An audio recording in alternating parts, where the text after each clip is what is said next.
Kolkata TV ডিজিটালে আপনাদের সকলকে স্বাগত। আপনাদের সঙ্গে রয়েছি আমি অঙ্কুর। এবার রাশিয়ার ভেতরে লক্ষ্যবস্তুতে আঘাত করার জন্য ইউক্রেনকে গোয়েন্দা তথ্য সরবরাহ করতে চলেছে মার্কিন যুক্তরাষ্ট্র। ট্রাম্প প্রশাসন সূত্রে যে খবর সংবাদ মাধ্যমে এসেছে তাতে জানতে পারা যাচ্ছে টোমাহক বারাকুডা মিসাইলের মতো যে সমস্ত মিসাইল সাবসনিক মিসাইল, সেই সমস্ত মিসাইল দিয়ে এই হামলা হতে পারে। এবং কোথায় হবে?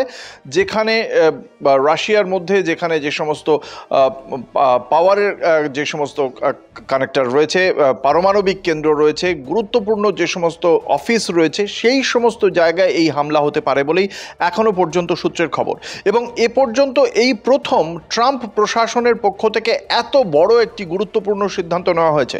এবং শুধু তাই নয়, ট্রাম্প প্রশাসনের পক্ষ থেকে ইউরোপীয় ইউনিয়নের অন্যান্য দেশগুলির কাছেও আবেদন জানানো হয়েছে যাতে ইউক্রেনকে সমর্থন করতে এবং রাশিয়ার অভ্যন্তরে লক্ষ্যবস্তুতে আঘাত হানতে তাঁরাও এই যে মিশন, সেই মিশনে তাঁরাও যদি সহযোগিতা করেন, সেই সহযোগিতার জন্য আবেদন জানানো হয়েছে ট্রাম্প প্রশাসনের পক্ষ থেকে ইউরোপীয় ইউনিয়নের কাছে। ফলে সেক্ষেত্রে আগামী দিনে আরও বড় লক্ষ্যবস্তুতে আঘাত হানতে চলেছে।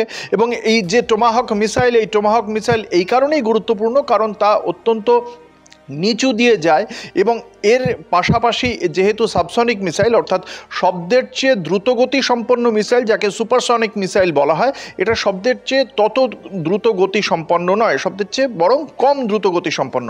ফলে এ অনেক দ্রুত নির্দিষ্ট জায়গার মধ্যেই একে অনেকটা ব্যবহার করা যেতে পারে।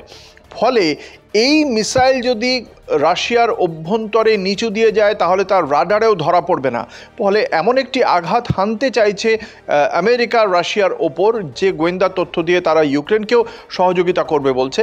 ফলে তাহলে কিন্তু যথেষ্ট সমস্যায় পড়বে রুশ সেনা। দেখা যাক এক্ষেত্রে মার্কিন যুক্তরাষ্ট্র কী পদক্ষেপ করে এবং তাকে মোকাবিলায় কী চিন্তাভাবনা থাকে রাশিয়ারও। দেখতে থাকুন কলকাতা টিভি, রাত দিন 7 দিন।